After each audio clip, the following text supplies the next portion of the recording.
Карта от картите Таро за твоето финансово състояние. Нека да видим какво те съветват те. Хоп, хоп, хоп. Освободи се от страховете, освободи се и от алчността, ако има такава при теб. Просто работи с любов.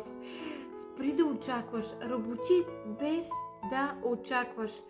Слушай сърцето си и всичко ще бъде наред и ще имаш винаги.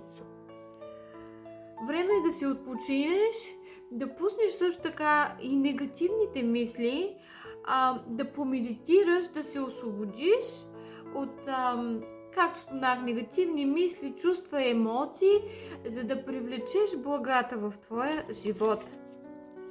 Още една картичка. Работи здраво. На път си да ти се отплати труда. Наистина е така. За лична таро консултация пиши ми на Viber, WhatsApp или ми се опъти. Ако някой пръв ти пише в Messenger, знай, че не съм аз. И задължително не изпращай парички, без да си се видял с мен на камера. Бъди благословена и се грижи за себе си.